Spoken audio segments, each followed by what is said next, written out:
Assalamualaikum warahmatullahi wabarakatuh. Bismillahirrahmanirrahim. Alhamdulillahi rabbil alamin. Alladzi an'amana wa hadana ala dinil Islam.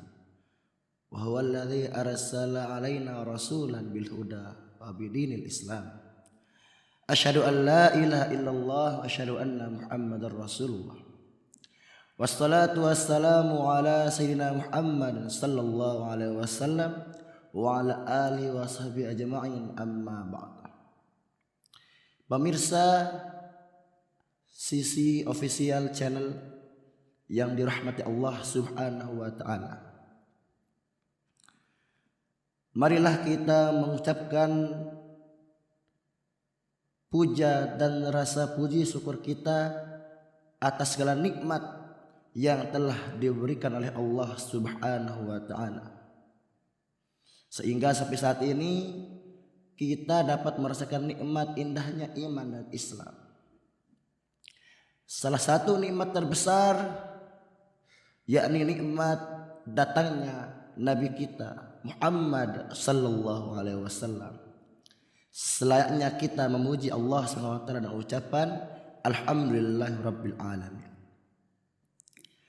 Salawat beserta salam teriring kepada baginda Nabi besar Muhammad sallallahu alaihi wasallam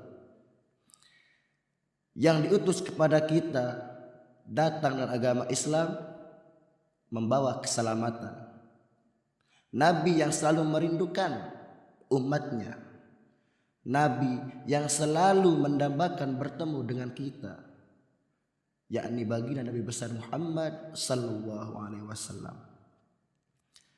Dan selayaknya kita bersyukur dan bergembira karena hari ini kita berada pada malam ini kita berada di bulan yang sangat mulia, yakni bulan kelahiran baginda, yakni bulan Rabiul Awal. Berbicara tentang bulan Rabiul Awal berarti berbicara tentang Maulid. Di Lombok bahasa Maulid itu ada 5. Yang pertama milad, yakni hari kelahiran. Jika kita tambahkan Idul Milad, hari peringatan kelahiran, bisa juga diartikan sebagai ulang tahun atau semacamnya. Kemudian Maulid, yakni segah zarab zaman yang dimana merujuk kepada 12 Rabiul Awal pada tahun gajah. Yang ketiga Maulud, segah isim maf'ul, menuju pada orang yang dilahirkan. Maulud yaitu Nabi Muhammad, Maulid, Maulidin Nabi, hari lahirnya Nabi Muhammad.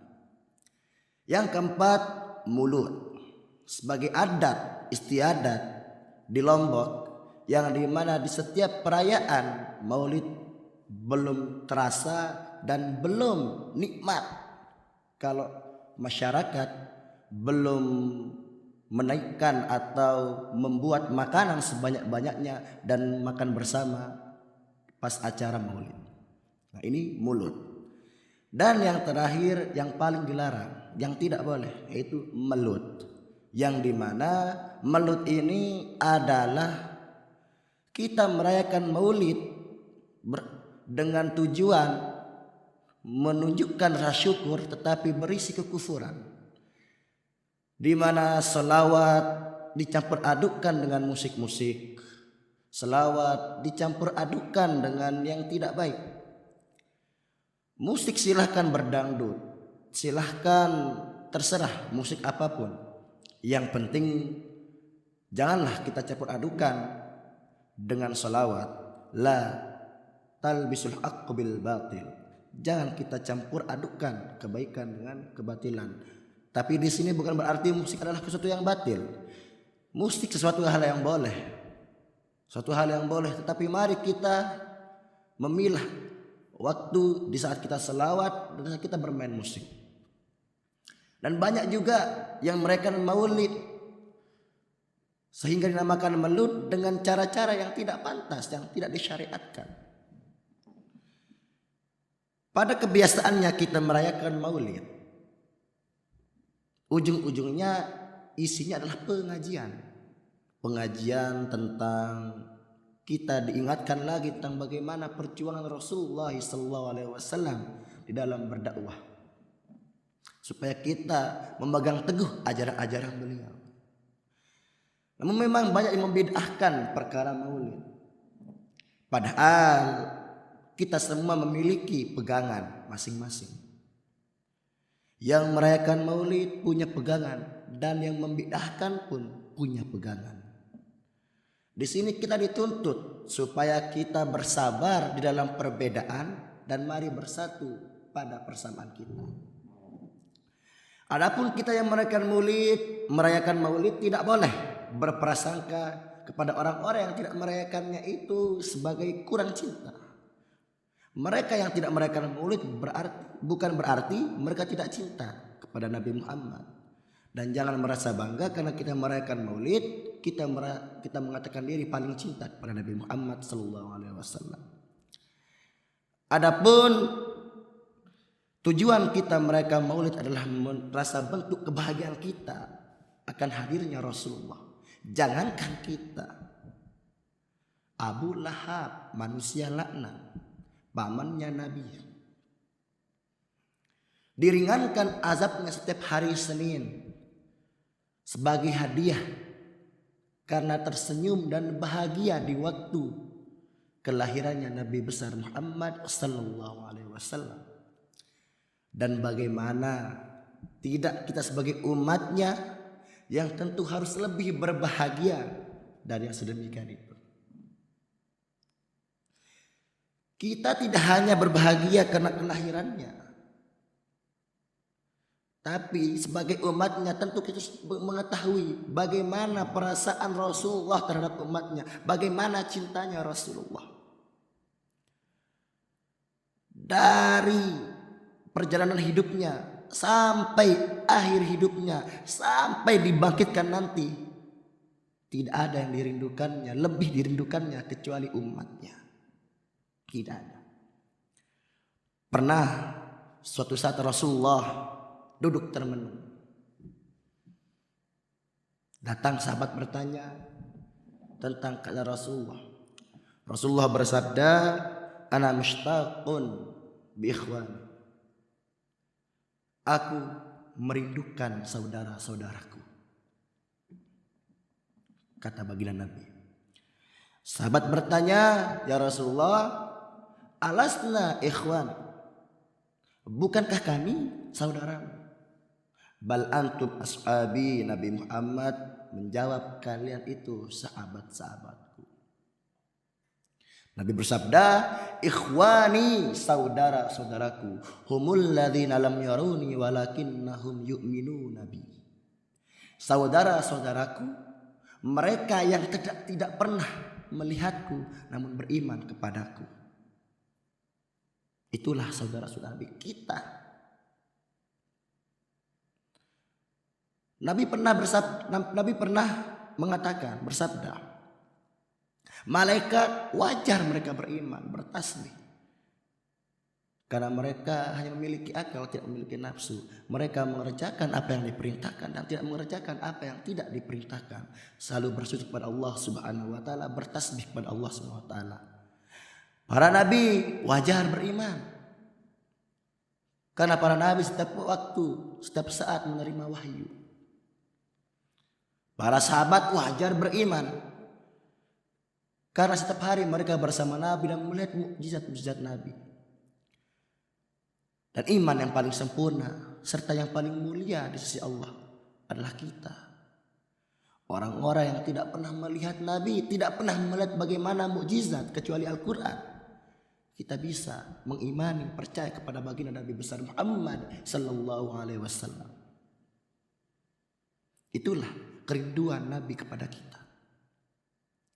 Pernah satu saat Jibril datang kepada Rasulullah, "Ya Muhammad, wahai Muhammad, barang siapa dari umatmu sepanjang hidupnya berbuat maksiat, selalu ingkar terhadap perintah Allah,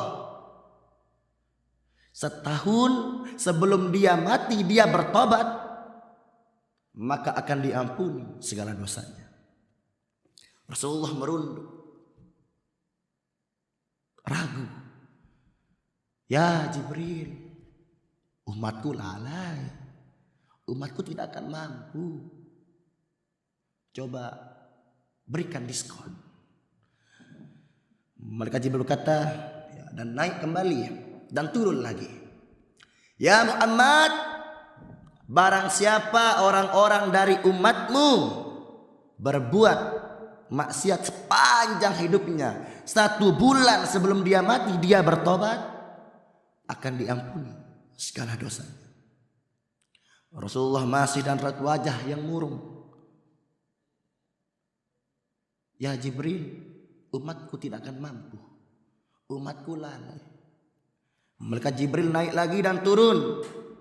Ya Muhammad, wahai Muhammad, barang siapa dari umatmu yang berbuat dosa sepanjang hidupnya, 1 minggu sebelum dia mati dia bertobat, maka akan diampuni segala dosanya. Nabi Muhammad masih termenung dan masih meragukan kita. Jibril, umatku lalai. Akhirnya malaikat Jibril naik dan turun untuk yang terakhir kalinya.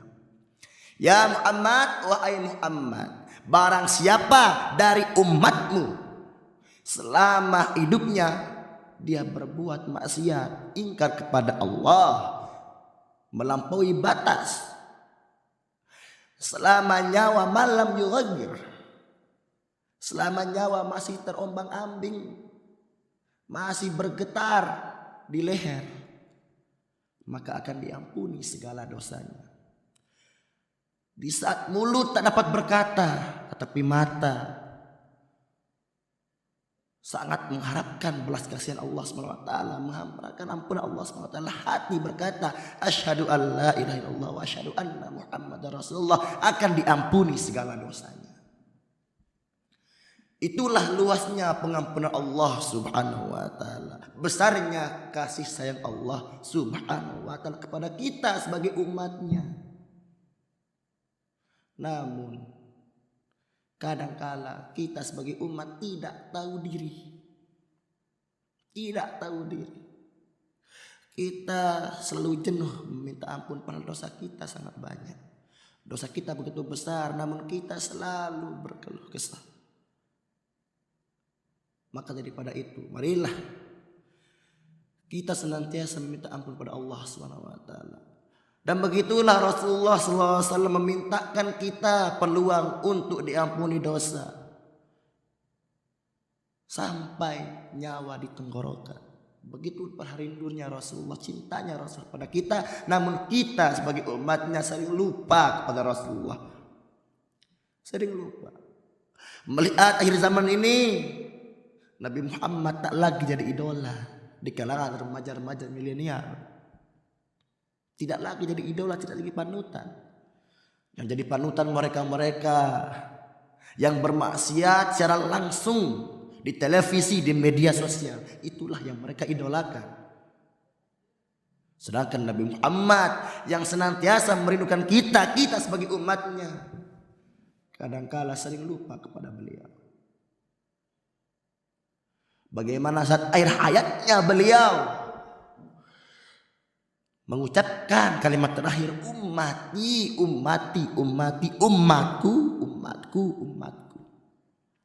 Sampai nanti kelak di waktu dibangkitkan, Jibril, Mikail, Israil dan Israfil berbondong-bondong mencari makam Rasulullah untuk dibangkitkan. Dan saat dibangkitkan mau diajak ke surga, Rasulullah tidak mencari siapapun, tidak mencari anaknya, tidak mencari istrinya, keluarganya. Beliau mempertanyakan keadaan kita. Dan beliau tidak mau masuk surga sebelum kita dibangkitkan.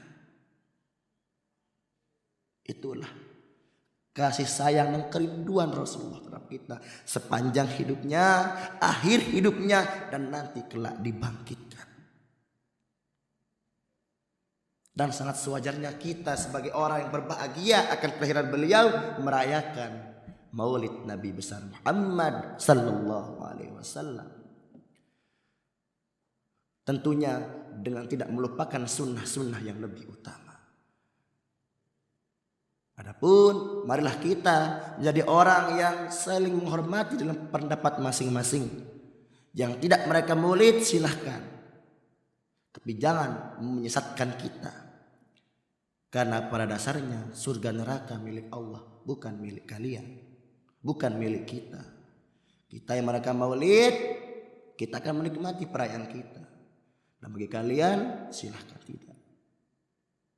Nah, inilah yang bisa saya sampaikan tentang bagaimana kerinduan Nabi besar Muhammad sallallahu alaihi wasallam kepada kita sebagai umatnya. Dan kita yang beruntung, sangat beruntung menjadi umatnya. Nabi Musa pernah meminta menjadi umat Nabi Muhammad. Kita bukan Nabi, sudah menjadi umatnya. Nabi Musa pernah meminta, tapi tidak dikabulkan oleh Allah SWT. Kita tidak pernah meminta menjadi bagian dari umat Nabi besar Muhammad sallallahu alaihi wasallam. Demikian, semoga kita menjadi orang-orang yang tentunya mewujudkan rasa syukur kita dan kebahagiaan kita terhadap kelahiran Nabi besar Muhammad sallallahu alaihi wasallam dengan ma'atahum bi'i fakhudh wa ma nahakum fantahu. Apa yang didatangkannya mari kita pegang teguh, dan apa yang tidak pernah diajarkannya kita jauhi. Tentunya dengan tidak lupa mengikuti ijma' dan qiyas para ulama. Adapun dalam perbedaan, ikhtilafil ulama rahmatan lil ummati. Mari bersatu pada persamaan kita dan bersabar pada perbedaan yang kita jalani. Tujuan kita sama, itu Allah dan Rasul. Demikian, assalamualaikum warahmatullahi wabarakatuh.